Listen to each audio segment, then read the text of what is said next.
All right, I want to say a few things about the Passover narrative. You just worked through that. You thought about the questions on the relationship between liturgy and narrative. And if we just step back and look at the broader context here, I want you to look at the context from Exodus 12 all the way through Exodus 15. This will also supplement your work beginning this week for on Module 6. Up until this point, we've had the first two chapters of Exodus set the scene. We see Pharaoh's anti-creational activity. We see the rise and the fall of Moses.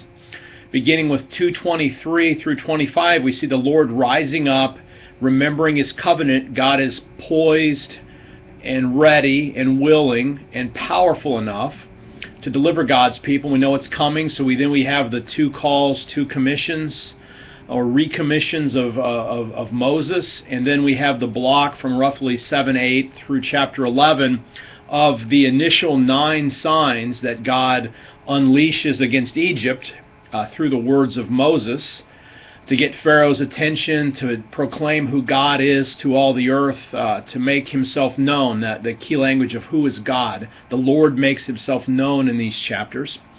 And that leads us to the climactic moment of Israel's deliverance. Now, what's important, we've pulled these two things apart for modules 5 and 6, but the Passover and the Red Sea fit together.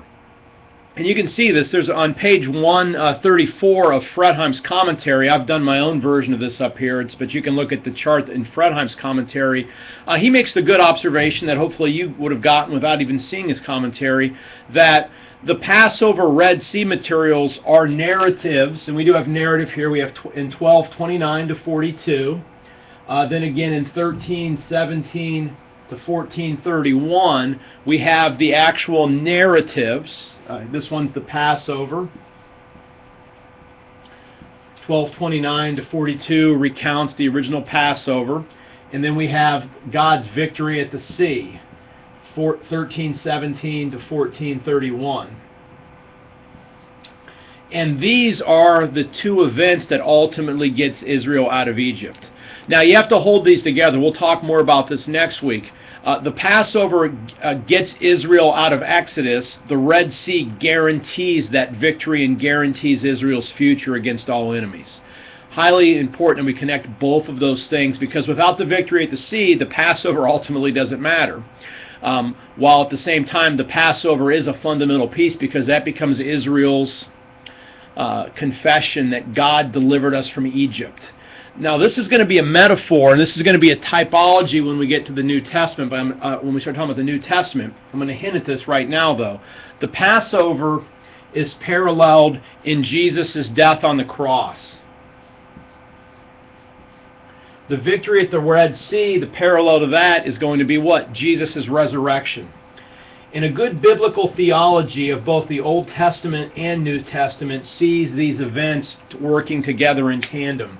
The cross needs the resurrection needs the cross, the Passover needs the victory at the sea, and so on and so forth. And these are typologically related. It's clear that the New Testament authors understand Jesus' death in light of what God did in Egypt. Even the most simplest way to see that is when was Jesus crucified? During Passover week. So all these things fit together very well, and we'll talk a little bit more about this when we do Module 6, but I want you to see the significance of this. But also notice the significance of the Passover Red Sea on their own within the context of Exodus, because the narratives of these stories are framed in liturgical and cultic materials. We have the actual instructions about how to do the Passover, followed by the event itself. And then we have more instructions about Passover, including who can partake of that, as well as information linking the Passover also to the consecration of the firstborn to the Lord. That's followed by a narrative of Israel leaving Egypt and ultimately crossing through the Red Sea. And then that concludes with a poetic section. There are a couple of verses in prose here that I didn't break out, verses 19, 20, and part of verse 21. But essentially here we have two victory songs that declare God king for God's victory over Egypt at the sea. So at one point, notice how the book of Exodus itself invites us to celebrate at this point what God's done. So this isn't just a historical narrative about how God delivered Egypt. It includes the means by which future generations can appropriate these events into their own lives, their own understanding of what it means to be God's people, and actually celebrate as if they were the ones who were taken out of Egypt. Okay. Highly significant, and we can talk about this in the discussion boards, and also, again, reflecting on even what does it mean to take the Eucharist, to celebrate communion. The Passover stories can help us to understand that. If you want to find, if you're a pastor wondering, what should I preach about at Communion Sunday?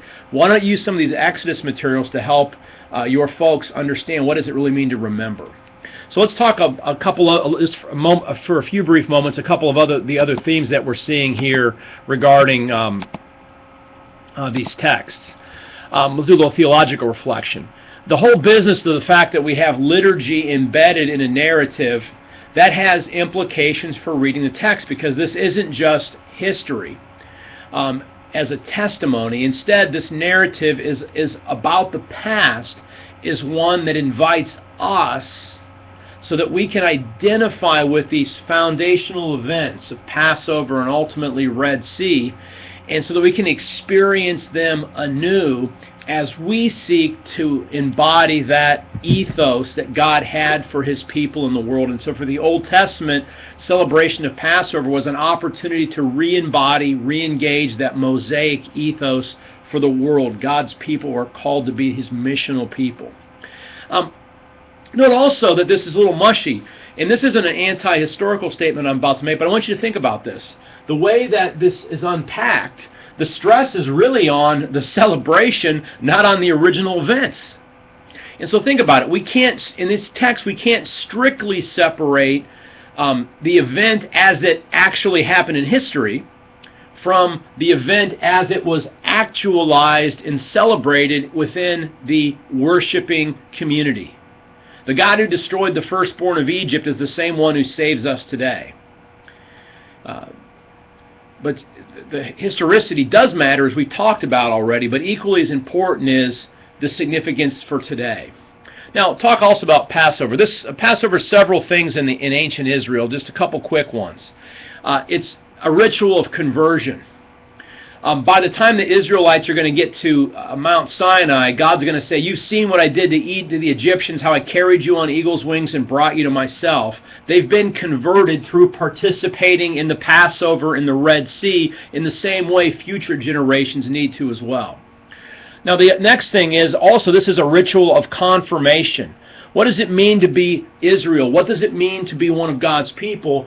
Going through these rituals on an annual basis shapes us. It confirms us. It functions as catechesis to make us, and to help us to embrace our identity as God's people.